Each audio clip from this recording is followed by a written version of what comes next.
अस्सलाम वालेकुम तो दोस्तों, आज हम लोग एक पेशेंट स्टोरी के साथ आए हैं। इसमें एकेडमिक लर्निंग रहेगी और अंडरस्टैंड करेंगे कि कैसा किसी का क्रिएटिनिन 8.9 से सीधा आज 1.7 है, वो भी एक महीने के अंदर। कैसा हुआ है?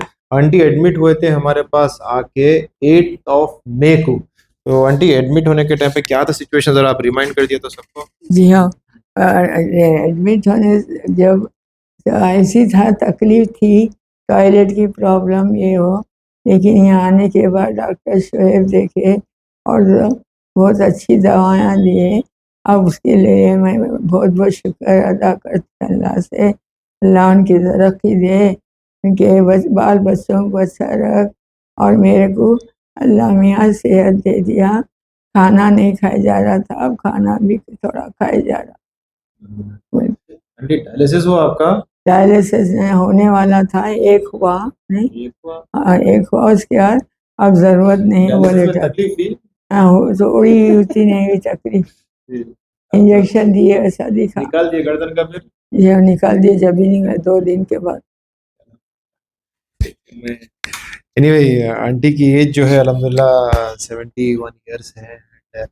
जब उन्होंने आए थे उनको जो है किडनी का प्रॉब्लम था, यूरिन नहीं आ रहा था, टॉयलेट नहीं आ रहा था, तो आईसीयू में एडमिट करे थे। एंड उनका क्रिएटिनिन आईसीयू में कितना चीखा पुकारा हुआ नहीं। बोली कई खुलाया आईसीयू में। तो आईसीयू क्या है? कोई नॉर्मल चीज नहीं है कोई। बताती हो। आईसीयू का नाम सुनते अच्छे उससे लेके जाए, लेकिन आईसीयू बोले तो डर लगता है। बेशक बेशक, तो आईसीयू से डर लगता है। जी जी जी।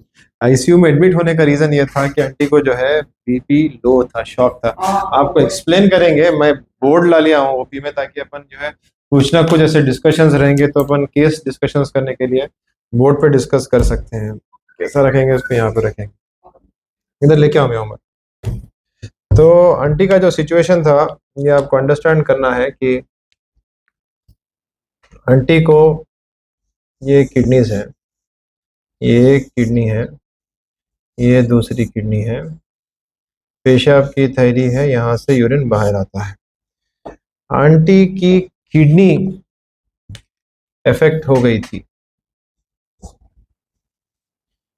इन्फेक्ट हो गई थी, और इन्फेक्शन आया है यूरिन से। यूरिन से इन्फेक्शन किडनी के अंदर गया है, इसको बोलते हैं अपर यूरिनरी ट्रैक्ट इन्फेक्शन। नीचे से असेंड होता है, मैडम की डॉटर इन लॉ की फिजियोथेरेपिस्ट है, तो यहाँ से ऊपर गया है। एंड ये इन्फेक्शन यहाँ से फिर जो है इट इंटर्स द ब्लड, ब्लड में आता। ब्लड में जब आता है तो एक प्रॉब्लम होता, वो प्रॉब्लम का नाम है सेप्सिस। सेप्सिस सेप्सिस और ये सेप्सिस क्योंकि यूरिनरी ट्रैक्ट से आया है, इसको बोलते हैं यूरोसेप्सिस। ये एक सीरियस लेवल ऑफ इन्फेक्शन में होता है। एंड दिस यूरोसेप्सिस होने का रिस्क फैक्टर्स रहते हैं। बैठे बैठे हर किसी को नहीं होता यूरोसेप्सिस, नॉर्मल लोग है, शुगर नहीं है, बीपी नहीं है, क्यों होगा? नहीं होगा। आंटी को रिस्क फैक्टर्स थे यूरोसेप्सिस के। रिस्क फैक्टर्स ये थे कि उनको शुगर थी, उनकी एज ज़्यादा है, पहली बात तो इम्यूनिटी कम रहती, जैसे एज ज़्यादा होती इम्यूनिटी कम होती, सेप्सिस था। इसके बाद में आंटी को खून की कमी भी थी, डेफिनेटली एल्डरली लोगों को रहता है। फिर हाइपरटेंशन भी था, और जो है न्यूट्रिशनल फैक्टर भी रहता है, क्योंकि जैसा एज होते जाती है वैसा वैसा खाना आदमी कम खाता है, कम खाता है तो इम्यूनिटी कम हो जाती है, इम्यूनिटी कम हो जाती है तो ऐसे इन्फेक्शंस के चांसेस होने के चांसेस रहते हैं। तो ये यूरोसेप्सिस भी जिस लेवल पे था, सेप्सिस की इंतहा शॉक में जाती है। शॉक, SHOC के शॉक। शॉक यानी बीपी लो हो गया, बीपी लो हो गया। और आंटी को जब नॉरेड इन्फ्यूजन लगा के रखे थे, इनका बीपी मेंटेन करने के लिए इन्फ्यूजन लगा के रखे थे, और आंटी बोल रहा था आईसीयू से जाना है जाना है। कैसा जाएंगे यार, बीपी लो है, चीखा पुकारा कुछ भी था। तो बीपी लो, तो ये बीपी जब लो हो जाता तो what happens is, low BP होने से जो ब्लड सप्लाई रहता किडनी के अंदर, ब्लड जाने का वो भी लो हो जाता है। तो low BP, low blood supply to kidney, low blood supply. जैसा किडनी को खून कम पहुंचता है उसी तरह किडनी का फिल्ट्रेशन गिर जाता है। तो जब किडनी का फिल्ट्रेशन गिरता है तो जीएफआर कम होता होता चला जाता है। Similarly creatinine goes up up up, aunty का मैक्सिमम 8.9 तक चले गया। ये एक रीजन है। शॉक में बीपी लो कैसा होता है, ये भी जो एकेडमिकली इंटरेस्टेड लोग हैं उनको बता दें कि सेप्टिक शॉक में बीपी लो कैसा होता है। सेप्सिस में होता क्या है कि जो वेसल है, ये आर्टरी है या वेन है, इसका साइज जो है फैल जाता है। इसको कहते हैं वैजो डायलेशन। तो sepsis is a vasodilatory shock. Vessels फैल जाते हैं, फैलते कि प्रेशर लो हो जाता है। उसके बाद बाज़ वक़्त यहाँ से लीक भी हो जाता है। सेप्सिस में होता है capillary leak syndrome. I hope ये टर्म्स आपको समझ में आए, इसको किसी और वीडियो में डिस्कस करेंगे, बट अभी आप अंडरस्टैंड करना है कि ये है प्रॉब्लम। तो जब भी किसी को यूरिन इन्फेक्शन होता है, मामूली सा UTI which is a lower UTI can progress into a अपर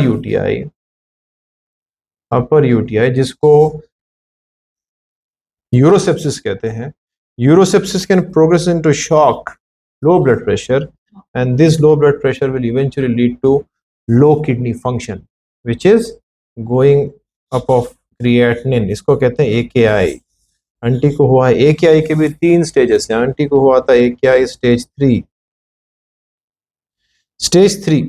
इसमें हम लोगों ने कुछ कमाल नहीं किया, किडनी का कुछ मैजिक ट्रीटमेंट है नहीं। We just rectified this whole process. Cultures भेजे, यूरिन का कल्चर क्या आता है, बैक्टीरिया क्या होना है मालूम करने के लिए यूरिन कल्चर भेजे। एंटीबायोटिक दिए हैं ताकि जो है इन्फेक्शन कम हो जाए। सेप्सिस कट डाउन हुआ इन्फेक्शन एंटीबायोटिक्स के वजह से। बीपी इंप्रूव करने के वास्ते नॉरेड इन्फ्यूजन दिए हैं और आईवी फ्लूइड्स हाइड्रेशन के लिए दिए हैं।